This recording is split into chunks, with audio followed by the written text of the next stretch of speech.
You are listening to the Examine Life with Bram Levinson.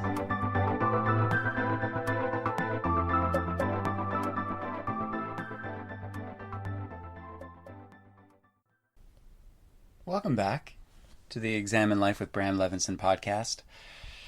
It is a beautiful, sunny, summer, warm day, not too humid here in Montreal.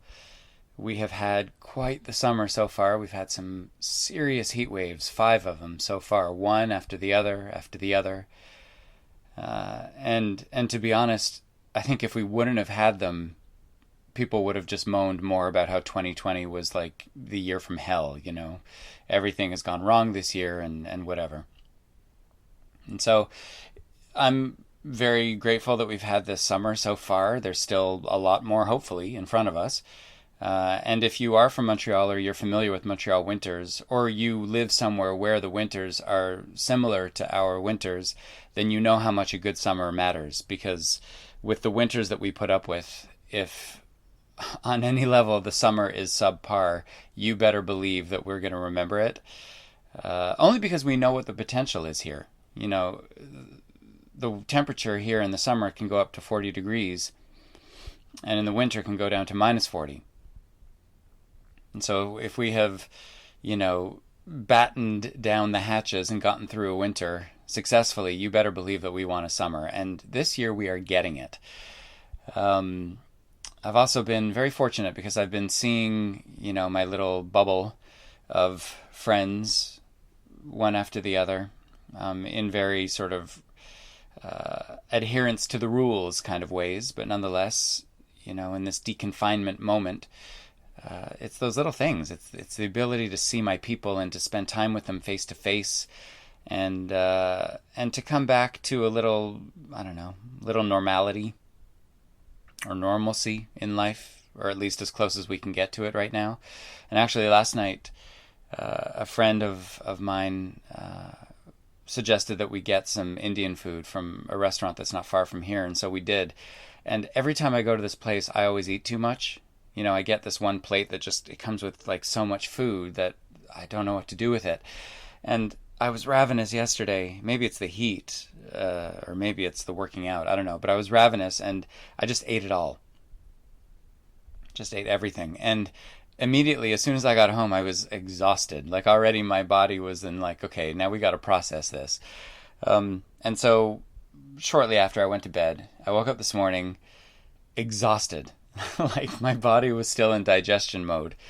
And I got up and started to, you know, get my shit together and took the dog out for a walk and was going to the gym. Today's a gym day. And I'm telling you, the amount of fatigue I was feeling when I woke up this morning, I just thought, oh my God, can I do this? And by the way, that also leads me to something else. There has been this thought process over the last 4.5 months where every time I wake up and I feel slightly off, I play this game called COVID or whatever else it could be. So in the beginning, it was COVID or fatigue. Then it was COVID or allergies. And then this morning, it was COVID or like Vindaloo. I wasn't sure if I was displaying any symptoms that were noteworthy or whether I was just still trying to digest that meal, which I should not have eaten in one sitting, can I just say. Not responsible. Note to self, next time I will probably do the same thing. It's sad, but it's true. Anyway, so I got my ass to the gym. I did everything. I did everything that's in my program. I was, sweating. And my approach is always like, if I'm feeling slightly off, if I go work out in the morning, I'm going to work through it. It's not a question of, it's going to amplify the I don't know, the fatigue or whatever I'm feeling. I know by now that it's going to help me. It's going to sort of like snap me out of it. And it did. It was fantastic. But the reason why I have this relationship with the gym is something, it refers back to something I think I mentioned in the last episode of the podcast. But a few weeks ago, I was having a couple of days where I was feeling low. I was feeling a little bit hopeless. I was feeling a little bit, I guess, pessimistic, negative. I think I was letting everything get to me, especially the inability to travel, which, as most of you know by now, is a thing for me. It's one of the things that brings me joy. And, you know, when I was having those couple of days where I was feeling low, I really brought everything back down to like the most basic elements. And I sat down with myself and I said to myself, okay, well, what brings you joy? Pull out your phone, start a note and write the things that bring you joy. And so I did. And one of the things that brings me, and when I talk about joy, I don't use that term loosely. I'm not particularly fond of that word, to be honest. I'm not fond of a lot of the words that get thrown around in the wellness community, like bliss and joy and blessed. I'm not, I think that they get abused. I think these are words that refer very specifically to very specific situations and states. And I don't think that they're meant to be used irresponsibly, but there's that part of me that's just sort of like the grammar and language Nazi, so whatever, I'm going to let that go. That's for another episode. But anyway, I identify the fact that the gym and sort of jumping beyond myself, jumping beyond what I always thought was possible, and watching my mood lift and watching my body change and feeling myself in the body change, all that stuff brings me real joy. And when I sat down to make that list, there weren't that many things that I could come up with. There were maybe a handful of them. And going to the gym was one of them. So that's why for me, making myself go to the gym, even when I wake up playing the COVID or Vindaloo moment, that's why I go nonetheless. I jump beyond an old voice in my head that says, oh, if you feel this way, you need to respect it. And I've learned that that's not always the case. Or rather, I can respect it, but I can also understand it to be something that needs to be worked through and not necessarily something that I have to sort of, structure my day around. It's not that at all. So, what I basically understood from that conversation I had with myself a couple of weeks ago is that ultimately, there's a higher version of life. There's a higher version of life. And when I get into those low moments, I forget. And so by asking myself, what brings me joy, I was trying to remind myself about those moments in life where there is that elevation, where I am living that elevated or that higher version of life. And in many instances, I can elevate myself. I understand that life, for me anyway, is really a series of moments in which every now and again I get to touch beauty on a level that no one ever told me was possible. And that's the truth. And it's because I've lived it that I do everything else I do. It's why I accompany people through life, because ultimately I want to accompany people through the harder moments so that I can get them back to those moments where they touch the beauty, and that can happen in so many ways. That can happen by traveling, in my case, traveling to specific areas of the world where all of a sudden, even if you've never been there, you land, your soul lands, and you're so amazed that your soul has landed somewhere you've never been, and all of a sudden you found a home. You found a home where your soul feels at home, that no matter how many times you come back to, it will always feel like that home, even if you don't live there. You could be there for 2 weeks. I always consider that to be living there for 2 weeks. So, that's one way that I touch beauty. There's other ways, having conversations with people who, my soul like hums when there's that collaborative vibration, where we just sit and have a really meaningful discussion. And that has happened for me with friends who I've had for like my lifetime, and it's happened with people who I've just met, or people I've just come back into contact with. It happens when I have or make food that just like, there's just something about it that's just so incredible and unusual, and a reminder that there are, that all of a sudden the frame of reference within which I live life has just been expanded by this food. It happens through, physical relationships. When you meet somebody and you can have a sexual relationship with someone and it brings you to a higher place. And I don't mean that just in terms of irresponsible, mindless sex. I'm talking you have a physical relationship with that person, and when you two meet each other on that level, it just brings you to a different place. It brings you to a higher realm. To me, that's also touching beauty. There's so many ways. When I look at my dog, every time I look at my dog, this has nothing to do with sexual anything. I'm aware that I can jump from topic to topic. When I look at my dog, I love her so much. I feel like every time I look at her, there's a miracle in front of me, and that helps me feel like I'm touching beauty. All these things bring me joy. And it's up to me in the lower moments to not, listen, it's not about changing the fact that I'm having a low moment. I need to experience the low moment and respect that low moment and understand that that's part of the gig. That's part of the game. You know, you navigate the lows, you navigate the highs, and hopefully you keep a comfortable middle ground that is more of a, I don't know, more of a comfortable place from which you see the highs and the lows, from which I see the highs and the lows. But nonetheless, it really is about me reminding myself about this higher version of life that we experience every so often. And it's not a question of once you experience it, you need to keep chasing it like an addiction. No, it's about you need to recognize when it's happening. You need to let go of it when the moment is passing. You need to be present to the grief that sometimes presents itself when it is going, because there is a little bit of a grieving process involved in that. But part of that grieving process is reminding oneself there's more of it. There's more of it just around the corner. Just keep going and keep doing your thing and keep doing it honorably and just keep going. You know, and so ultimately it really was about that. It is always about that, reminding myself of this higher version of life, reminding myself that, like, it's about touching those moments of beauty. And to be honest, for me anyway, if those moments of beauty didn't exist, that would be a half life for me. And I don't want to live a half life.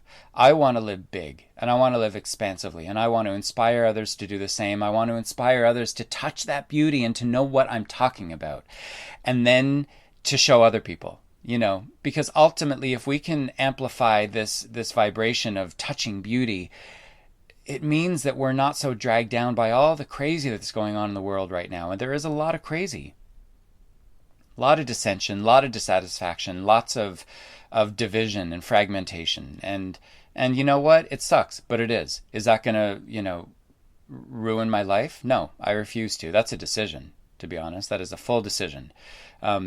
And if we refer back to the first noble truth in Buddhism, which basically tells us that in every human life there will be suffering, this truth is teaching us you can't wait for life to get incredible. You can't wait for all of the ducks to line up in a row in order to then have, you know, this incredible experience of life, or this idyllic experience of life that everybody seems to be waiting for.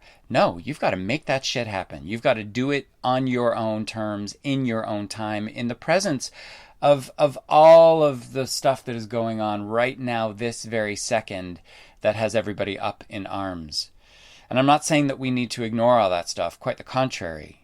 We need to pick our battles. We need to fight for the causes that mean something, that land with us in a specific way.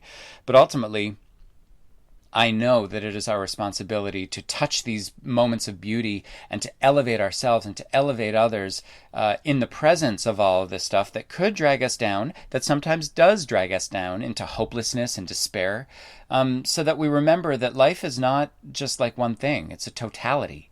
And sometimes we've got to wake ourselves back up to that totality. Something that has been going on with my coaching clients over the past few months is, well, first of all, the coaching business has skyrocketed. You know, it already was a good chunk of my week, but now it's the majority of my week. And it has nothing to do with, I don't think it has anything to do with people being afraid of COVID. It's not that at all. In fact, I'm not accompanying anybody who specifically is working with the fear of that.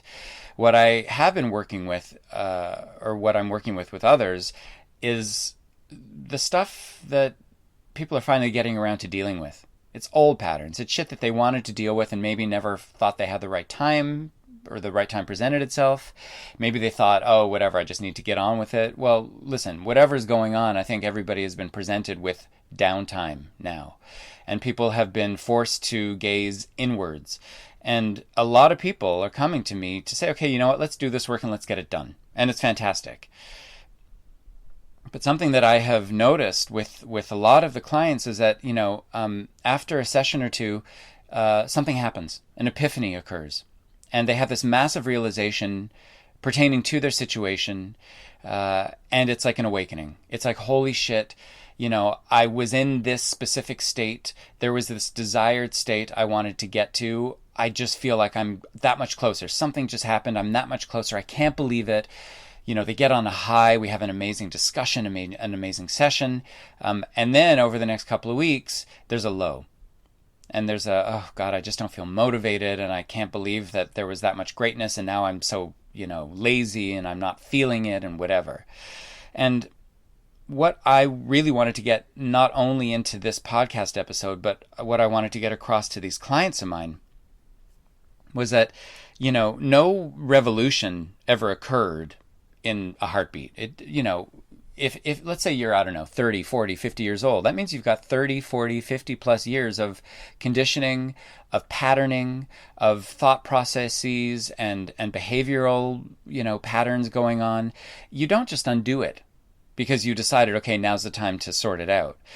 What ends up happening is, an epiphany presents itself, and then the next couple of weeks are, okay, revert back to sort of normal life. Try to hang on to that epiphany and try to hang on to whatever was gained in terms of learning and lessons. And know that there will be moments of it. There will be more moments of epiphany, more moments of realization and awakening. And to me, this is touching beauty. This is the first way that I get to accompany people to touching beauty so that they understand that life could be like that.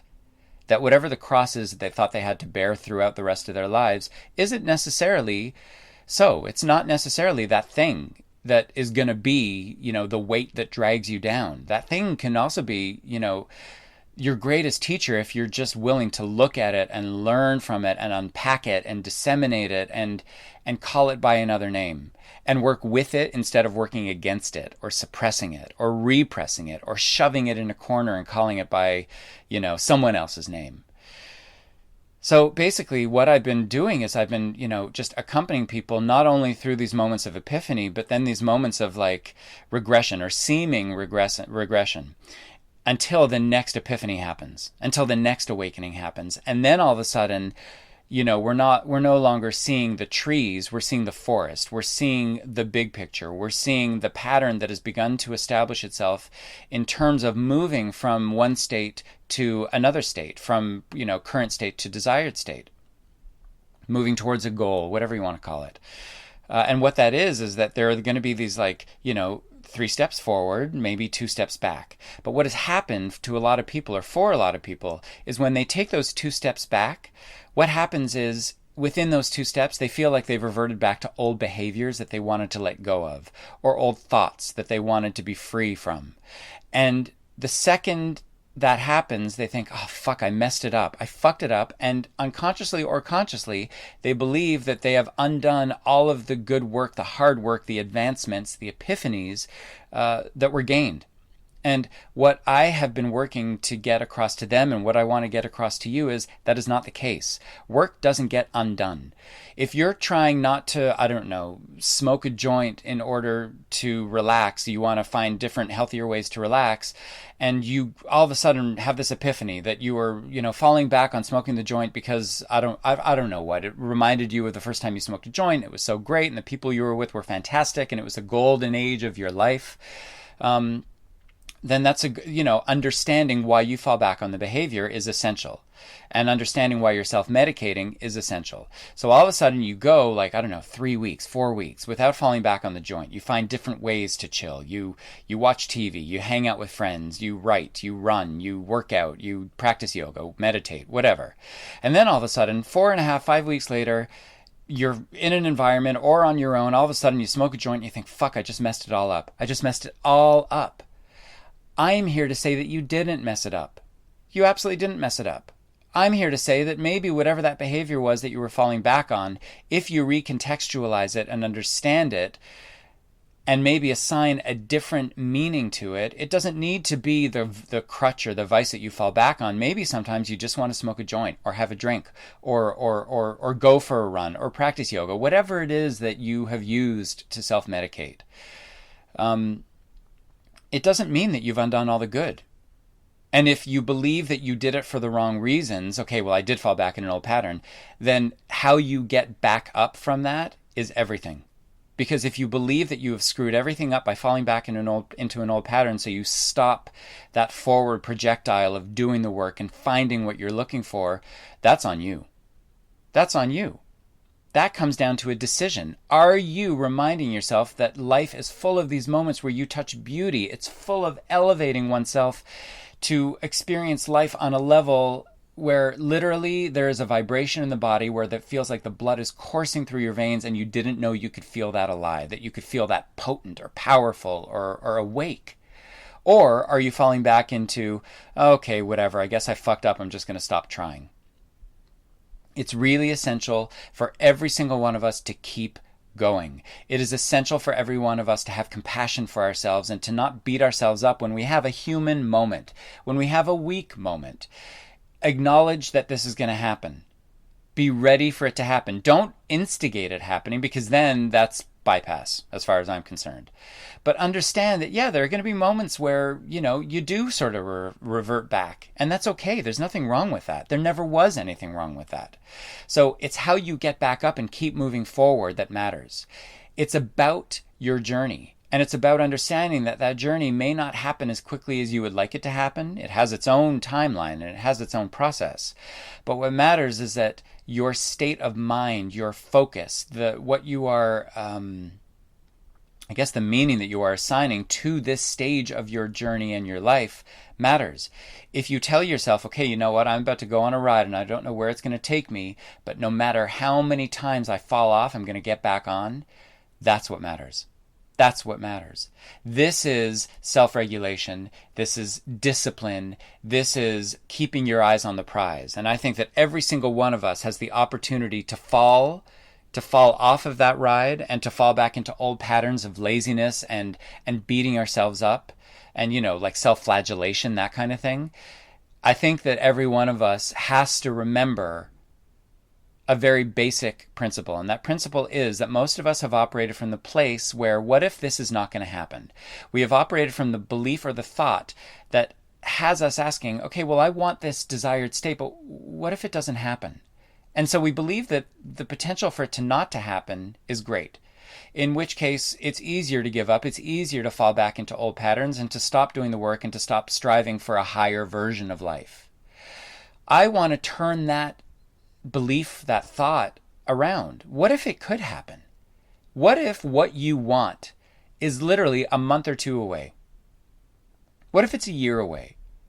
What if all it's asking you to do is to get past that moment where you wake up feeling exhausted and still push yourself to go to the gym? And understand that I'm not speaking literally here, I'm speaking very metaphorically. What if it's about you pushing past your old thought patterns and your old beliefs so that you immediately operate from the understanding that maybe they're a little less valid than you've always thought they were? What if everything you have ever wanted is waiting for you? It's just requiring you to let go of the bullshit and the chaos and everyone else's voice, everyone else's dialogue who said something to you that led you to believe that maybe you were less than capable. What if? I operate from the understanding, and by the way, I'm not saying I'm better than anybody, I'm just saying I operate from the understanding that life is the series of moments that will blow my fucking mind. And even in the presence of a pandemic that has taken away the opportunity for me to travel, for me to, touch some of these moments of beauty, they still exist. They're still waiting for me. I'm being patient.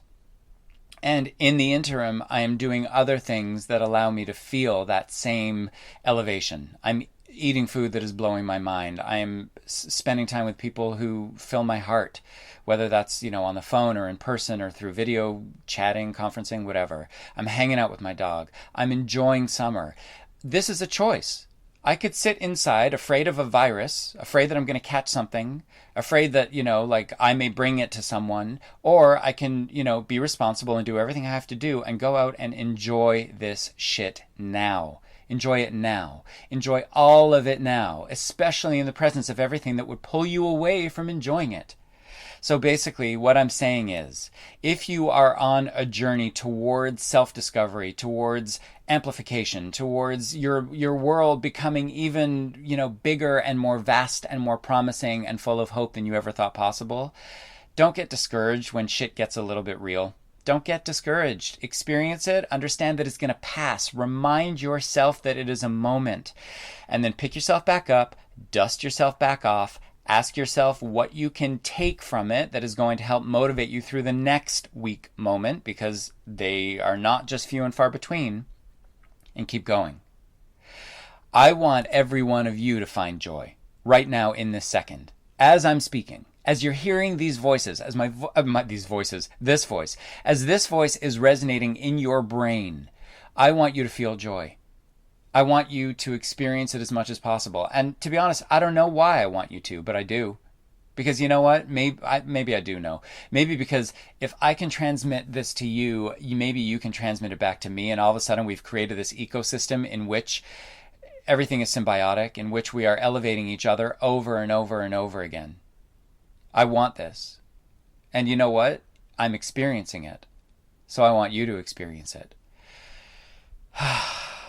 Pandemic wisdom. Vindaloo wisdom. The morning after my Vindaloo moment wisdom. Anyway, listen. I hope that these words find you well. I hope that these words resonate. I hope they provide you with some direction that maybe you didn't have before you heard them. I want you to give it all a good think. I will see you later. More podcast episodes are coming, some interviews potentially. But listen, keep doing what you're doing. Keep getting through this moment. Every morning we wake up is a morning closer to getting back to, or back to as close as we can to what life was like when things were quote unquote better. But you know what? I don't know. I think shit's pretty good right now. So think about that. And I'll see you later.